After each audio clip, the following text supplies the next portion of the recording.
Hello, and welcome to Ipsa Dixit, a podcast on legal scholarship. I'm your host, Brian L. Fry, Spears Gilbert Associate Professor of Law at the University of Kentucky College of Law. My guest is Meredith Rose, Policy Counsel at Public Knowledge. We will discuss her work on licenses to stream music over the internet and the Copyright Licensing Board. So welcome to the podcast, Meredith. Thanks for having me. Yeah, the pleasure's all mine. As you know, I've been following your work on Twitter and elsewhere for quite some time now, and I'm really impressed by the fantastic work you do disseminating information to the public about how copyright and other kind of content-oriented policy affects the public interest. So thanks for all that.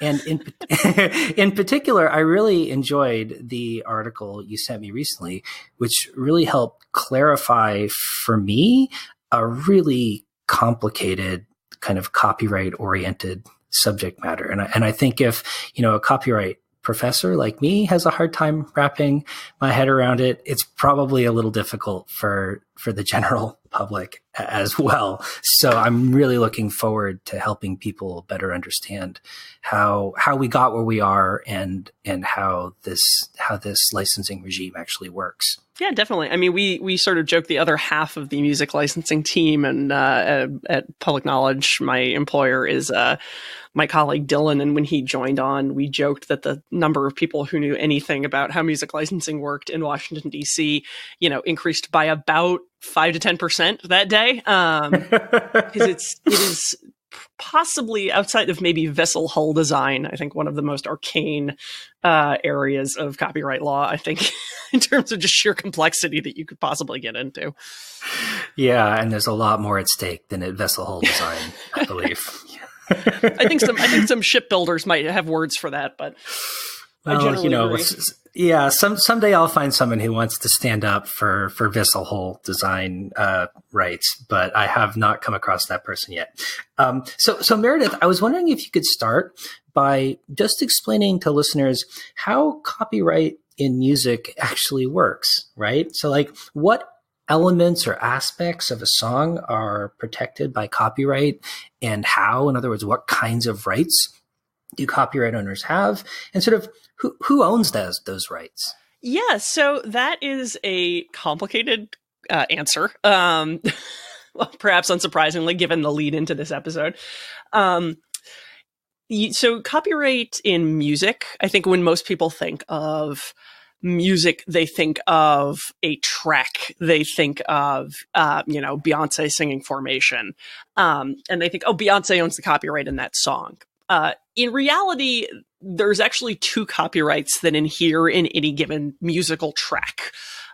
One is the underlying, what the law calls the musical work, which in layman's terms essentially means the composition and the lyrics. So if you think about how the song would be written out in sheet notation, that's the musical work for the purposes of copyright law. So that's the output of songwriters, lyricists, composers, that sort of cadre of artists. The other copyright subsists in the sound recording. And the sound recording is what it sounds like. That is the track. That is the particular instantiation that someone went into the studio, recorded their version of that musical work, and then released that into the world. So those are two different copyrights. And that makes music licensing a little extra complicated because to license any track or a song in the sort of layman's understanding of it, you need to clear the rights both with the person who performed the sound recording and the person who wrote the song underlying the sound recording.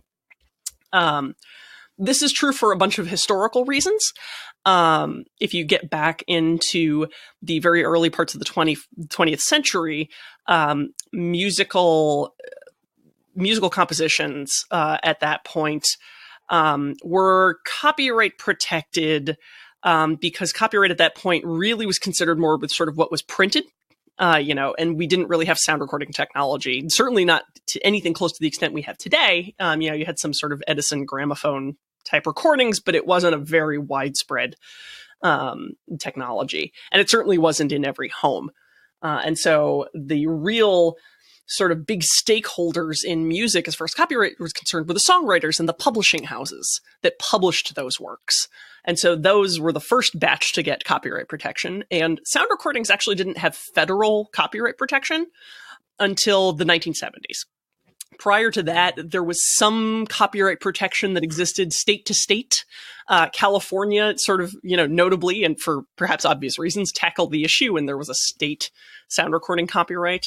I think Colorado had a state copyright prior to that, but it was just a very sort of piecemeal issue.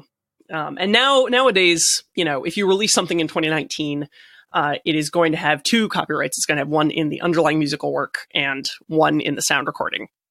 Typically, the way we think of in terms of artists, the underlying composition is owned by the songwriter, and the sound recording is owned by the person who performed the sound recording. In reality, those rights are typically assigned when you sign a contract. And so a songwriter often, not always, but has assigned essentially a complete license to the work to a publishing house. And the sound recording artist has signed a complete license to their recording to the record label that they work for. So apologies in advance to your listeners. Sometimes I use the term songwriters and publishers somewhat interchangeably because those are the two entities that could be exercising their rights depending on what those contracts happen to look like. And recording artists and record labels, same deal on that side. Some of them will have, as artists will have more direct control over the exercise of those rights than others. And so, I will try to keep my terminology straight, but if you're sort of running around with four terms, that's why. Yeah. Well, one of the things you pointed out as a practical matter in your article that seems like it complicates this situation even further is that, of course, copyright is a essentially infinitely divisible right. And so the different kinds of rights granted by a copyright in each one of those works and the different contexts in which those rights could be exercised are also sometimes split among different entities or different people. Is that right? Yeah, that's 100% correct. And again, this is partially an artifact of the sequence in which these things got recognition under copyright law. Anyone who hasn't had the chance, Jessica Littman wrote a fabulous book called Digital Copyright, where she sort of traces the history of how we got to the sort of late 90s Sonny Bono copyright term extension, Digital Millennium Copyright Act type fights. But it also follows the history of copyright in the 20th century is essentially one of sort of industry horse trading. It's someone came up with a business model and said, to protect my business model, I need a copyright because there's something new that is coming in and potentially depriving me of a revenue stream. And so it's this constant battle between rights holders and technology. So none of that particular policy aspect of it is new. The same thing happened with player pianos. With all of that as a sort of preface, as a practical matter, there are three rights that inhere in each of those copyrights. So copyright is sort of better envisioned as like a bundle of sub-rights. It can include, depending on what kind of work you're talking about, if you're talking about a book, there's going to be kind of one relevant set of rights that are going to come up. If you're talking about a video game, there's going to be a slightly different cross-section of those rights that are going to be relevant. For music, the three big ones are reproduction, distribution, and public performance. Those are the three big moneymaker rights. In that, there's also a kind of right called a sync right, which we'll probably end up talking about later, but that's a kind of public performance. So the right to reproduce the work, the right to distribute the work, and reproduction and distribution are usually bundled together. They're usually, for all intents and purposes, treated as kind of one right. And then the right of public performance, which is exactly what it sounds like. It's the right to perform the work sort of to the general public in through whatever means that happens to be. So back in the early 20th century, that for songwriters, the right of public performance was the right to basically be remunerated or to issue licenses for someone in a live band or concert venue to stand up and perform your song for an audience. Public performance is what's implicated when bars and restaurants play music over the loudspeakers. That's a public performance. It's implicated in streaming of all kinds of varieties. It is ironically not universally implicated in terrestrial radio, AM/FM radio, due to sort of weird historical reasons, which I won't get too into. But it's when you think about if you're blasting music out into the ether for people to hear outside of the comfort of your own home, that is a public performance.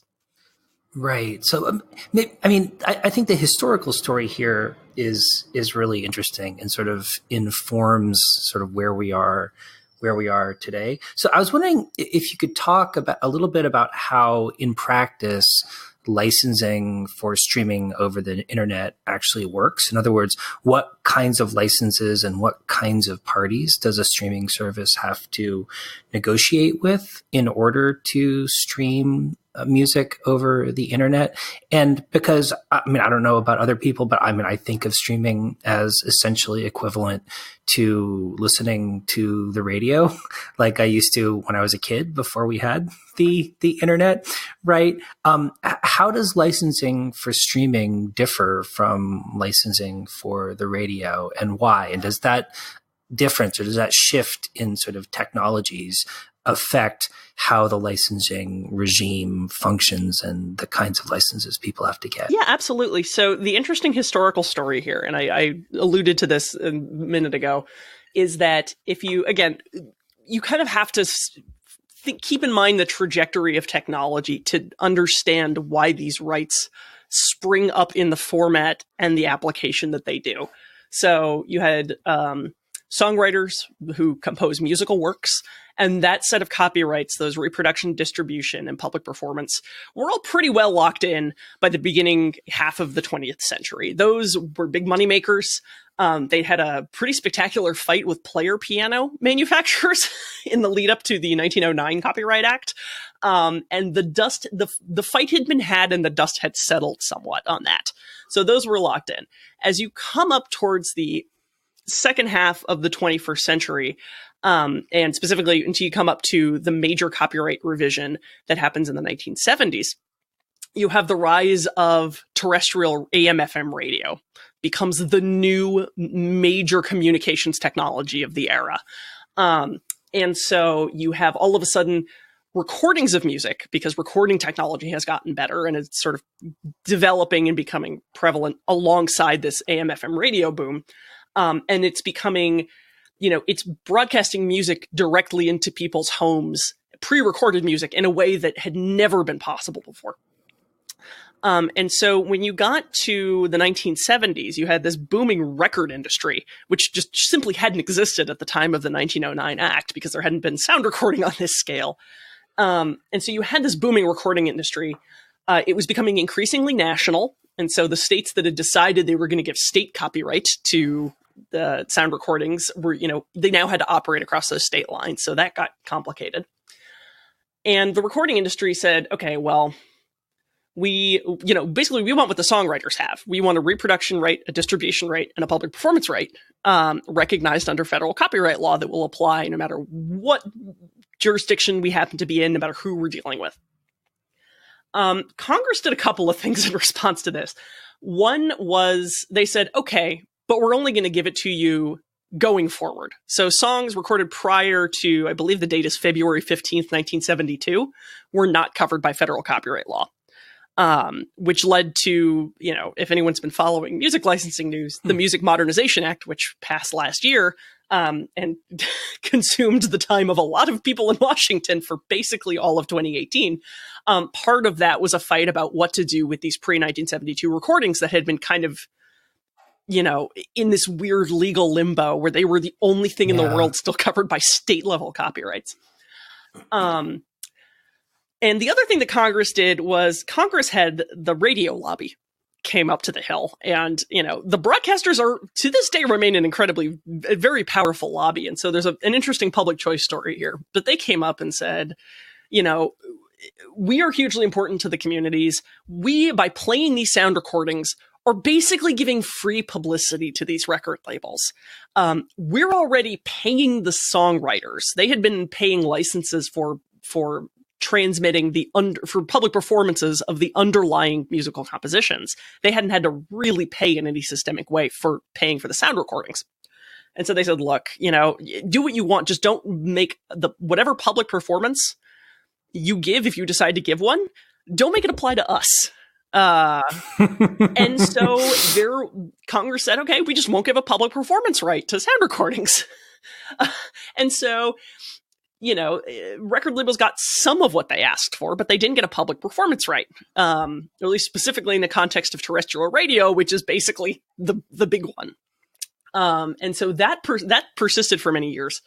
And then in the late 90s, as you had the very early beginnings of internet radio, and anyone who this is even pre-Napster, so this is really before the huge blow up about digital delivery.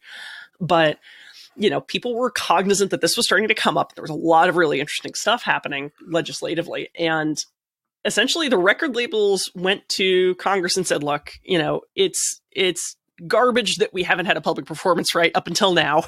At the very least, if you're not going to take on the broadcasters, at the very least, give us a public performance right for these digital performances. And at that point, webcasters were a tiny, relatively unorganized. The tech lobby, in scare quotes, was very nascent at that point. They weren't really able to argue. And so Congress decided to grant a digital-only public performance right for sound recordings.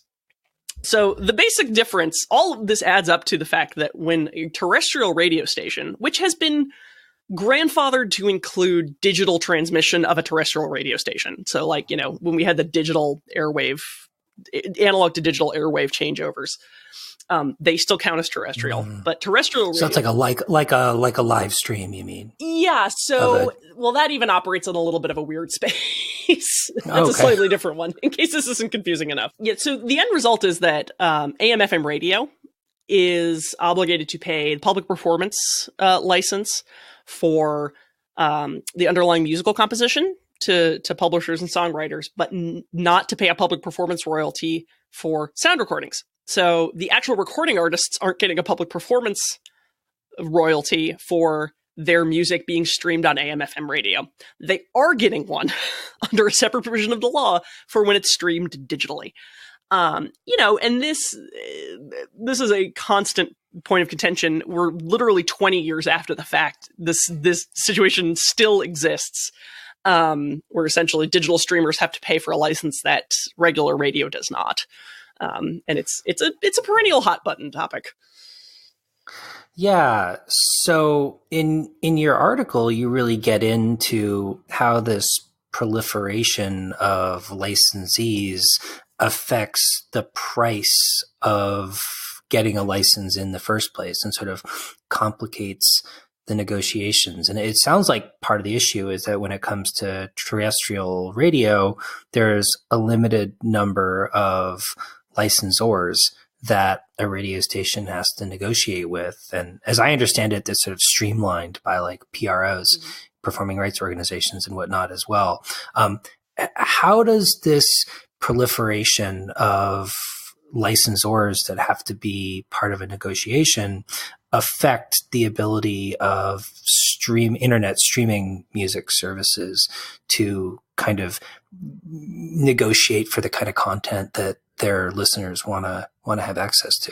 Yeah, I mean, the end result is that the short version is it raises the price, and it makes complications incredibly difficult. And it's not even just that there's a proliferation of licensors, though each of those sub-rights, the reproduction, the distribution, so count those as one, and the public performance are each typically, at least on the songwriting side, held and or administered potentially by a different entity. Record labels are sort of, and that's because of these historical fights about antitrust concerns that happened to the music industry when the music industry was still just songwriters and publishing houses. Record labels had the benefit of time. They came to prominence in the slightly more antitrust shy era of the late 20th century. And so there haven't been these kind of similar situations where they've broken up deliberately the holding of the licenses. But what happens is if you're a streaming service, you have to go in and negotiate not only with several different players, but under several different legal backstops that exist. So if you need a public performance right for a musical composition, you have to license through a performing rights organization like ASCAP or BMI or CSAC or GMR. Realistically, you have to get licenses with all four of those because of the way licensing is structured. And then you have to negotiate directly for the reproduction and distribution rights. Until recently, you had to negotiate directly with the publisher if you could find them, which was, there was no centralized repository to figure out who that was in a lot of cases. And so that's going to be a little bit corrected now that there's this Mechanical Licensing Collective, which was kind of the other big thing that came out of the Music Modernization Act. And the other thing that they could do was go to the Copyright Royalty Board, which is this, royalty board that sits within the U.S. Copyright Office, which is part of the legislative branch of the government. It's just a wild sort of admin structure. But essentially they go in, and if they don't agree, they can bring their fight to the Copyright Royalty Board, and the Copyright Royalty Board gets to set rates for 5 years based on this calculus that borders on alchemical, trying to foresee that, well, if this was a competitive market, what would the rates look like? And the problem is it's never a truly competitive market. And so there's all of these different venues that you have to negotiate in. Some of them are just private one-to-one free market negotiations. Some of them take place in the Copyright Royalty Board. Some of them take place against the backdrop of the Southern District of New York, which is if you're negotiating with one of the two performing rights organizations that is underneath a consent decree from the Department of Justice. And all of these entities are not only not really, especially in the songwriting side, are, cannot coordinate with one another due to antitrust concerns. And so you have this situation where there's this truly strange bifurcated system where in one side for the sound recording, you're negotiating pretty much exclusively in the free market with a record label that holds all of the rights and can do whatever it wants unchecked. On the other side, you're negotiating with this sort of hybrid system that is meant to, in some cases, simulate the free market, but in some cases check against recognized antitrust problems that have cropped up over the years. And the way that the prices are set for that one is also linked to how much you're being charged in this uncontrolled free market side. And so the end result is you have all of these players who are essentially trying to vie for the same penny out of the dollar that the streaming services have to give. And so you have these competing claims, and there's no way to, they can't coordinate with each other because that would arguably raise even larger antitrust concerns than the ones that already exist. Yeah.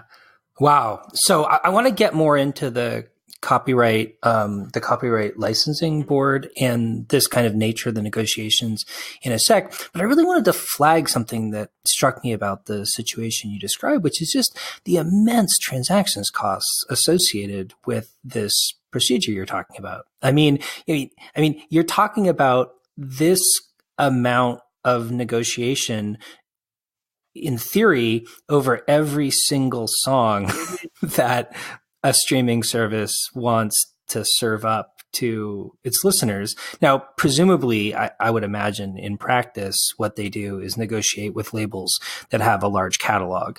And so they basically buy some or all of the licensing rights to some or all of that catalog. So they get a whole bunch at once, which presumably would reduce transactions costs.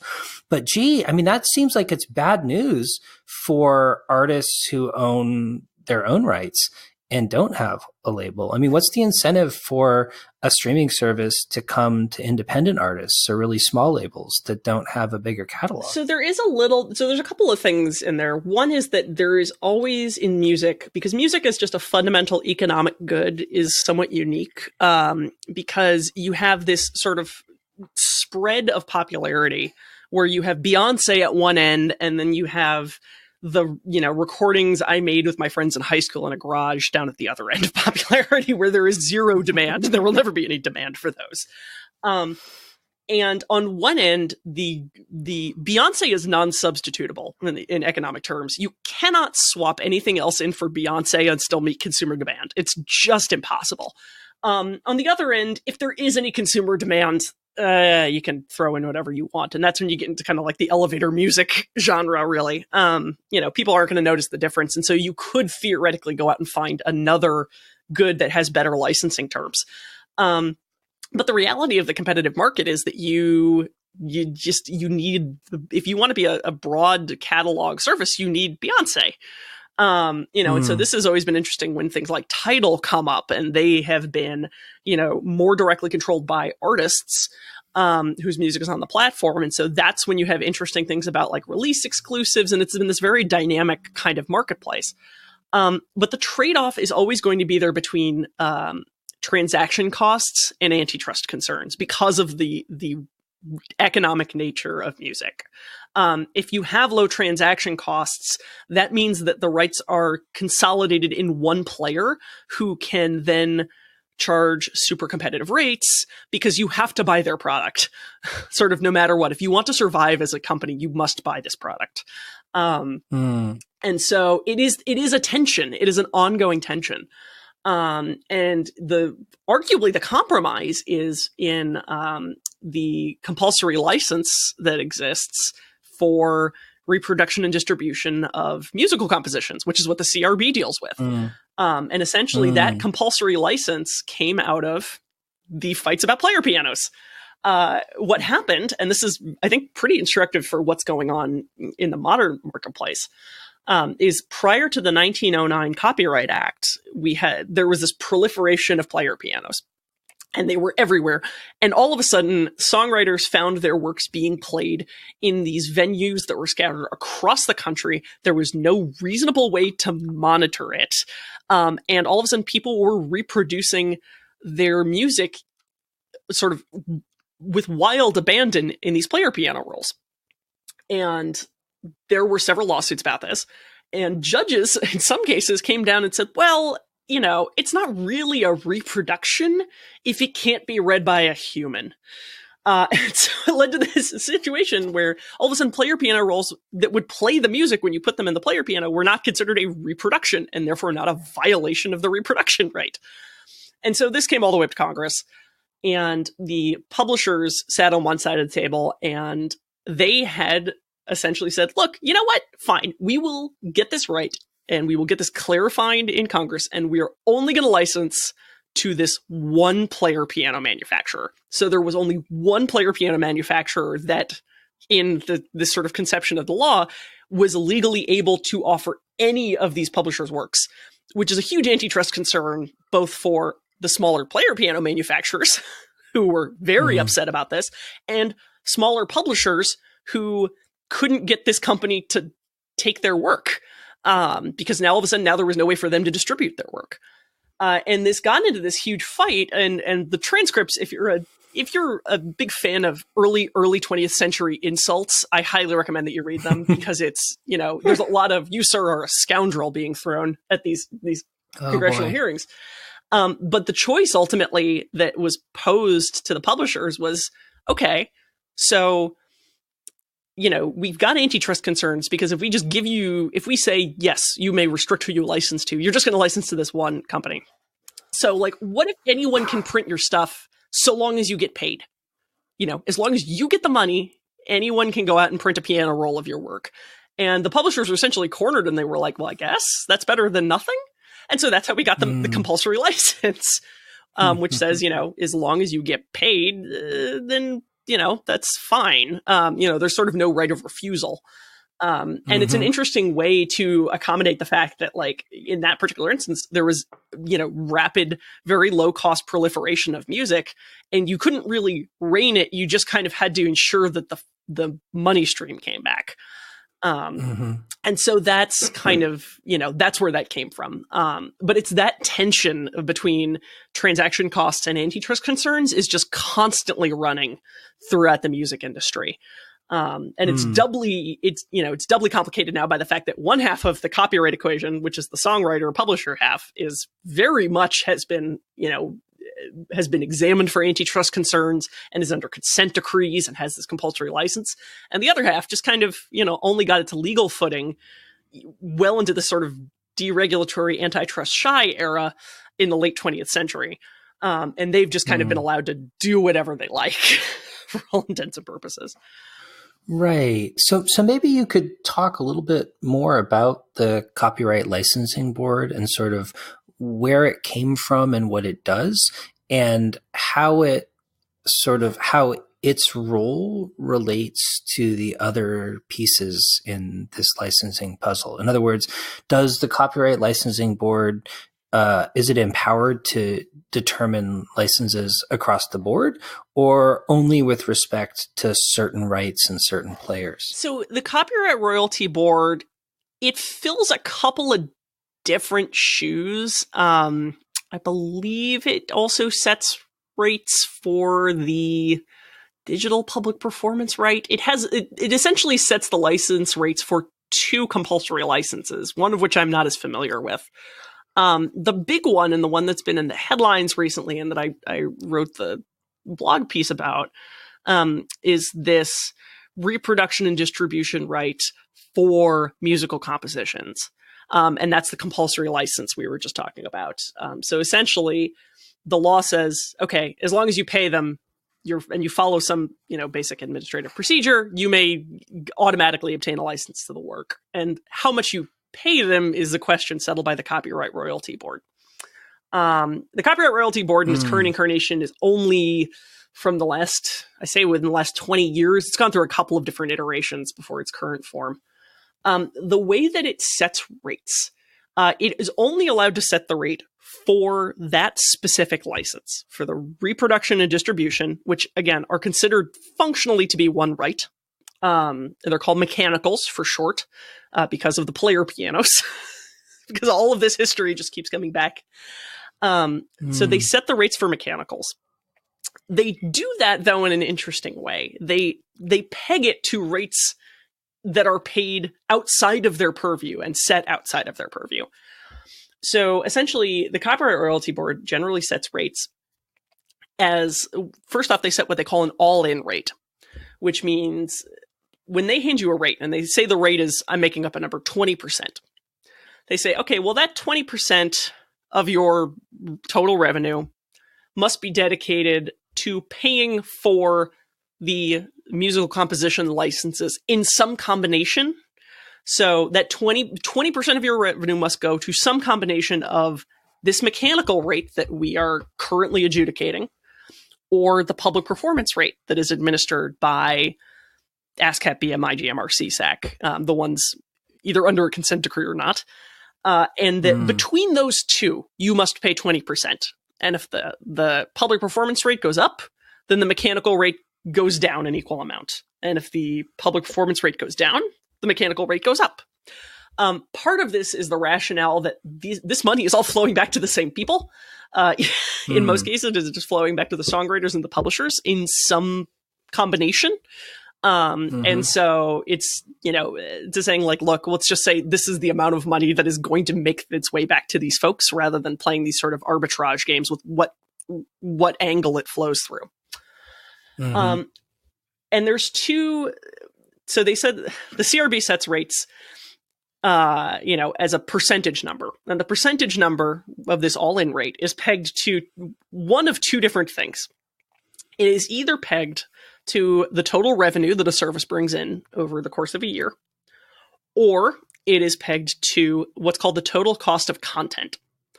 And the total cost of content is exactly what it sounds like. It's, take your entire bill for content. And there's some, they outline what constitutes the content bill.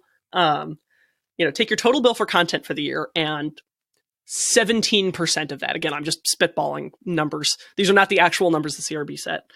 17% of your total content bill must go to, again, some combination of the public performance right and this mechanical rate that we're setting. The problem with the total cost of content measure is the total cost of content includes the amount that you're paying out to record labels who are operating in a completely free market. So record labels are under absolutely no constraints on what they can charge. And saying 17% of your total cost of content is fine until your total cost of content suddenly triples, because record labels can do that. They just can. You have to assume some goodwill on their part, I guess. They don't want to completely bleed a service dry, but that's not, there's a lot of sort of weird game theory going on there. And so essentially that particular total cost of content calculation, if you're not careful, can, because it's pegged to this sort of wild horse that can run in any direction it wants, can lead to a runaway rate if you're not careful. Historically, the Copyright Royalty Board has addressed this by putting a cap on it and says, look, it's 17% of your total cost of content up to 50 cents per subscriber per month or something. They would pick like X number of cents per subscriber per month. That's your top rate. And beyond that, that's just where we're going to stop it. This sounds a little arbitrary to me. Yeah, I don't know exactly how they set the cap, but they did set one specifically to try to prevent the runaway rate. Right. And again, I don't know what it was, but the reason we don't know what it was, that I don't know what it was, is because they forgot to set one this time. Oh boy. They just kind of didn't notice. There's a lot of procedural jiggery pokery, as Antonin Scalia would have said, with the most recent royalty board proceeding, but they didn't put a cap on the rate.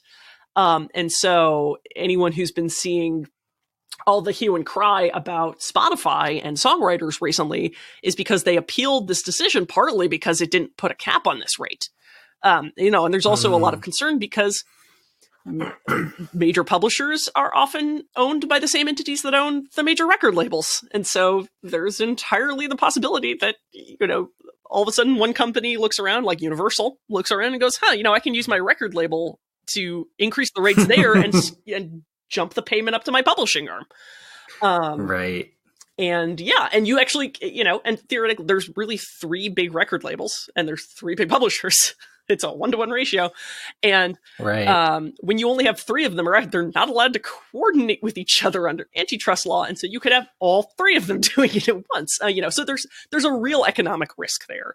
And if we acknowledge that streaming is a thing that we want to have, maybe we need to be a little more careful about how we set prices to the extent that we allow the government to set prices. And so that's what the big hullabaloo is about. But this, in case it's not obvious, the CRB math is extremely intricate and the source of a lot of angst for many people. And so one of the difficulties in music policy generally, but I think very well illustrated by this CRB proceeding, is that it is such a complicated topic, and yet it's such a complicated topic that you really only have, the only people who can translate it are the ones who have a vested financial interest in the way that it comes out.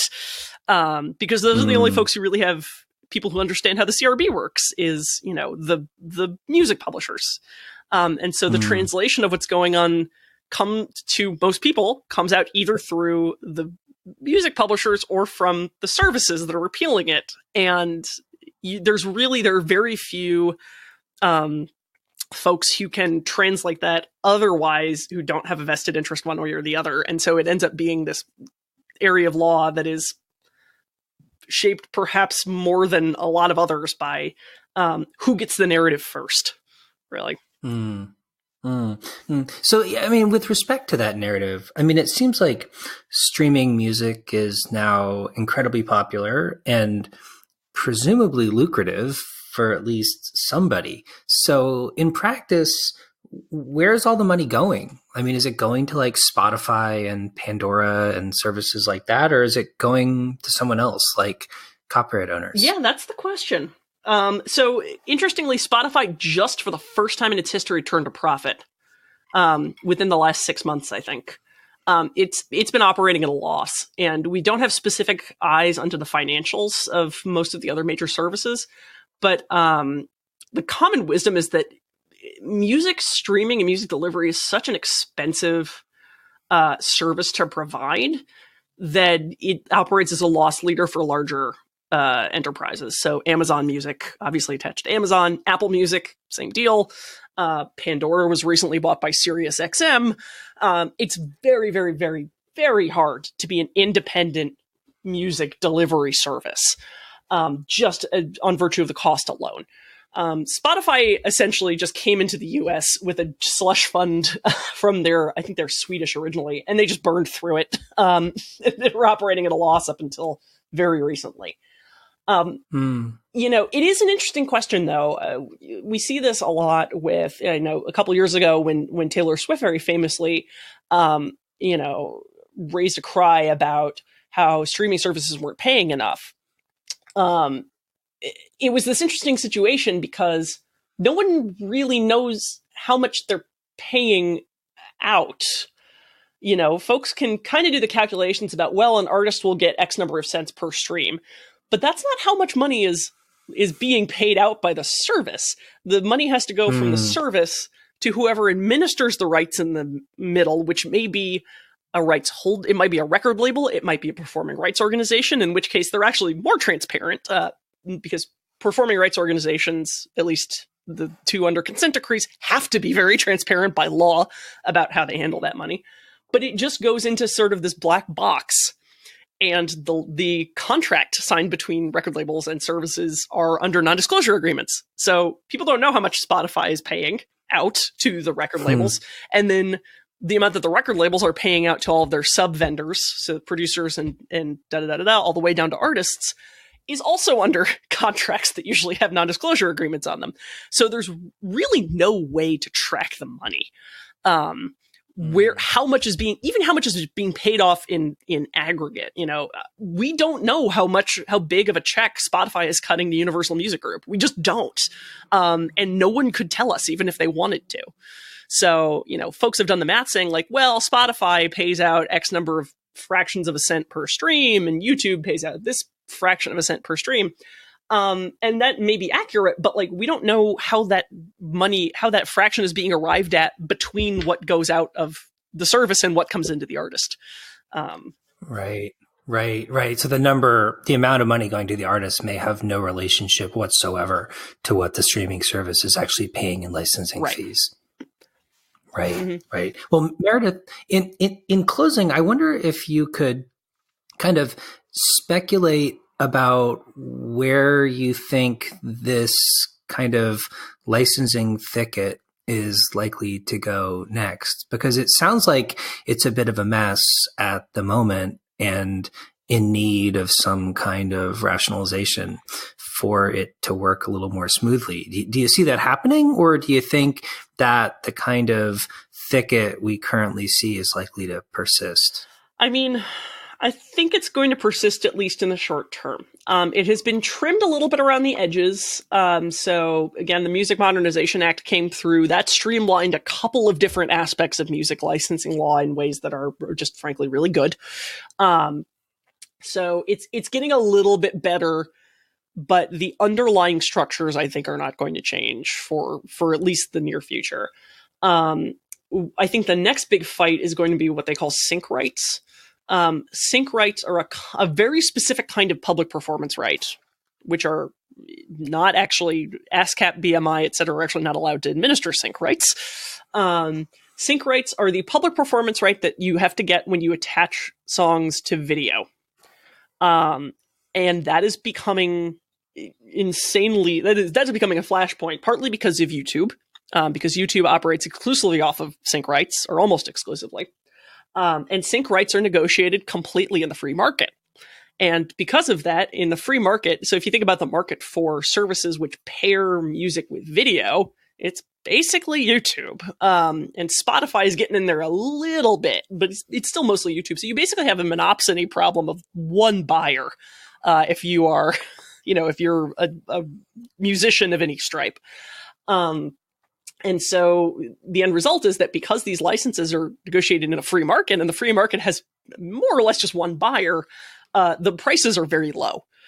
And so folks complain about, and I say complain, but it's, it's a valid complaint in that the rates paid out by YouTube are pennies on the dollar compared to what other services have to pay under, because YouTube is using different licenses.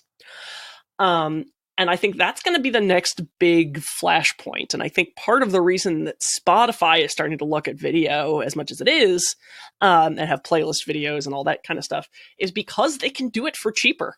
It is cheaper for a service to deliver music that way than it is to deliver it in the traditional, Spotify model of being able to stream something or download it, because it's one license rather than having to get this whole bundle of them. I guess it's two licenses. It's a sync license for the underlying composition, and also one for the sound recording. Wow, I think that's actually fascinating. I mean, I'd never thought of it that way, and it just seems bizarre to think that, essentially the same content would be treated totally differently just because you happen to pair it with a video of some kind. And this again strings back to the history, because if you think about it, the public performance of musical compositions, again, going back to the early 20th century, was, mostly in live venues. And then all of a sudden you had the development of movies, and movies had synced soundtracks. And so you would, and by this point, ASCAP and BMI already existed, the two big performing rights organizations. They were already under consent decrees. The Department of Justice was eyeballing them warily, thinking like, we've already seen them behave very badly in very recent memory. Maybe we should not let them administer the dealings with movie theaters as well. And there's this whole sort of historical back and forth, but that's where it comes from is, this is a special situation because it was designed envisioning movies, and movies playing in theaters. And then all of a sudden you had movies playing in theaters, and you had television that suddenly had music on it. And then you had movies that were on VHS at home. And then all of a sudden you had music videos, and then and it's just proliferated, as time has gone on. And now, so it made sense in the original conception that this is going to be different. We're not going to have this negotiated under the existing structures, for various reasons. And so we're just going to keep it separate, and because it's such a limited buyer subset, it was large movie studios basically. And then it was car commercials, and then it was music video producers who were going to be, working with the artists anyway. And then all of a sudden you have places like YouTube. All of a sudden there's a digital repository for tons of music, which is synced with some kind of visual, and it's been sort of, it is a logical evolution of the system, but it's not one that would have made any sense when you were designing it originally. So I think that's probably where the next big fight is going to be, is what do we do about sync licenses? And arguably a lot of the copyright fight that went on in the EU with the new EU copyright directive was an outgrowth of the beef between YouTube and record labels for what they saw as being underpaid. They call it the value gap, which is like, you are making more revenue off of our content than you are paying out to us. And that delta can be very dramatic. That's right. What spurred, frankly, a lot of the new EU copyright directive was that particular fight.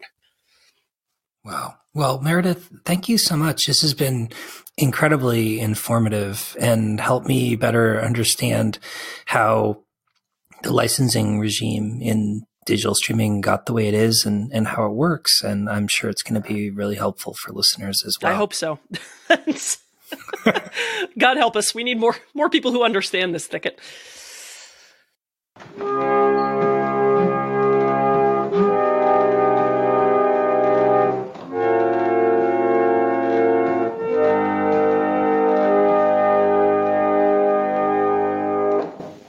Hi, boys and girls.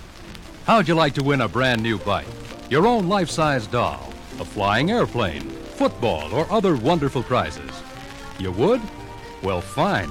I'll tell you how you can win these wonderful prizes in just a minute. But first, listen to this. Mama?